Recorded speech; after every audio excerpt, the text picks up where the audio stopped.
A beautiful spring morning, the christening of a new baby, makes it pretty easy to see God. Sometimes it's a little challenging. Circumstances are a little bit different. Unexpected blizzards tend to do that to me. There are other challenges that sometimes come along. But our job is to keep our eye on the ball. Regardless of what the circumstances or the distractions are that are around us, to remember the truth of who and what we are, and the truth of everything that is unfolding around us. That's really simple. That's not so easy. Sometimes it's a little challenging to remember that it is God's love unfolding when it looks otherwise. So the title of the talk today is Retreat Ahead. And part of that is because I love ambiguous statements as talk topics, but that's not really why. I went on a yoga retreat last Sunday. Thank you guys for filling in and covering that while I was away. So as a Christmas present, I gave my daughter a trip to the Himalayan Institute, which is up in northeast Pennsylvania. And I said, you pick the program and we'll figure out how to make it work and we'll go up there. So we got there on Friday afternoon and stayed through Sunday afternoon. And I've been on a retreat a lot of times. Most often it's like a minister's retreat or a practitioner's retreat or something that's specific to the spiritual practice. We've done a lot of activities with team groups and stuff. And this is the first time that I've been on somebody else's retreat that's not connected to New Thought. And it was wonderful to not at any point along the way feel like I was going to facilitate anything. Like I was just there. And I got such God points for going on a yoga retreat with my daughter who's 25. It's like, oh, that's so cool. Even the 75-year-old woman who's celebrating her birthday and has dragged some of her children along to the retreat. Apparently, me going with my daughter was cool in the yoga circles. So I had nothing to do with that. I actually probably wouldn't have gone by myself, so it was great that she went with me. But the notion in the word retreat is that you charge forward, and when something doesn't work, then you retreat. And that's not all of it. The whole idea of a retreat is the same idea as the cycle of life. It is the same idea as the inhale and the exhale. When we go through our lives just breathing in, eventually we hit capacity. We're overwhelmed. There's no more room for anything else. We need to breathe out a little bit so that we can breathe in again. And that happens in our breath. It happens in our circulatory system. We are constantly compressing and then recompressing and moving the blood through our bodies with our heartbeat. And it's not like one of the beats is better than another. If you don't have all of them, the game goes bad really fast. So the idea is to be at that balance point. And today is a perfect example of how that works. Because we've got Jeevan here, who's on the very beginning of his journey.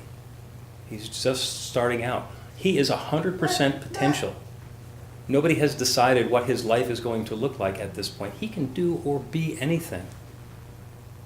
He can walk whatever path is going to be appropriate for him, whatever he and his family are invited to as they pull back the bow and let loose the arrow. I'm not that close to the beginning of whatever the arc that I'm on is going to be. In fact, there are a lot of choices that I've already made, a lot of things that are firmly established. For some people, it's relationships. For other people, it's education. For some people, it's a career or a job or a community that they're involved in. And those aren't locked down, by the way. A show of hands, who's changed jobs and or careers either expectedly or unexpectedly? Yeah, that's most of us.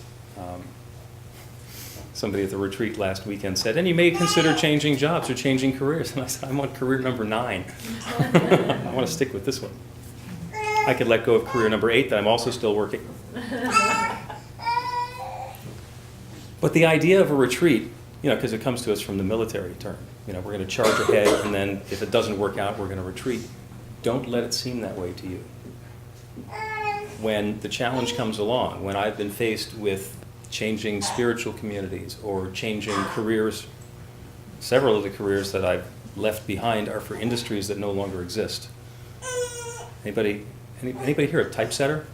I was in design, so I know. Okay, well, in the typography business, I help bury that one. It really would not be appropriate for me to complain that there's no industry there anymore. I had another career. I had another career as a radio personality on an AM station, doing comedy. There's none of that going on anymore either. And I could be really angry and bitter about that. And in fact, I have some friends from those industries who model that behavior. But it's not really doing them any good, in my opinion, and it definitely wouldn't be doing me any good. So the idea is at every point along the way to say, what's next? Whether it's a joyous spring day or a huge challenge. And that brings me right back around to looking for the blessing. Because it's really easy to do a baby blessing, because we see that potential, and they bring him in dressed in white, and lots of family and love around, and it's really easy to see the blessing there. And sometimes the blessing is hidden.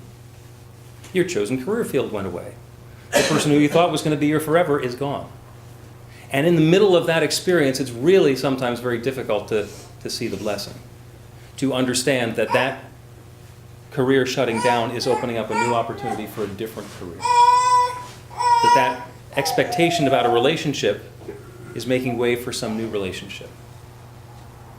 If we get stuck in the transition from what was into what's going to be next, we can get into that loop where it's, oh, this bad thing happened, oh, poor me, and then we think again, this bad thing that happened, poor me, and we're not moving forward. So, and I would say this even if we weren't doing an Emma Curtis Hopkins workshop next week, because she has one of my favorite quotes in all of New Thought. Emma Curtis Hopkins was the teacher of teachers. She trained Ernest Holmes, who's the founder of Science of Mind and Spirit, which is what we're following here. Also, the Unity Church of Christianity, she taught their founders, and Divine Science, and all of New Thought. All of the great leaders of New Thought were taught by this woman. And the thing that she says is, whatever the situation, this too is good. This too is God. This too is for me now, and I demand to see the blessing in it. And you can be gentle and open about it. Or as we often like to do, and you guys can stamp along at the right moment, this too is good, this too is God, this too is for me now, and I demand to see the blessing in it. We can put some energy into that one if we want. I can make a demand of Spirit. In the beginning there was darkness and void, and the infinite said, let there be light. There was light. We don't have to wait for permission. If we want to make a demand to see something that has previously been hidden, we can demand it, and the universe always says yes. That will be revealed to us as soon as we're open enough to be willing to see it.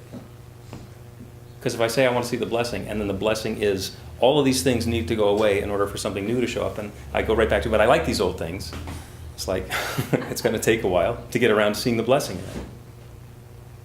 So on the one hand, it's personal. On the other hand, it's infinite. But more importantly, it's personal choice.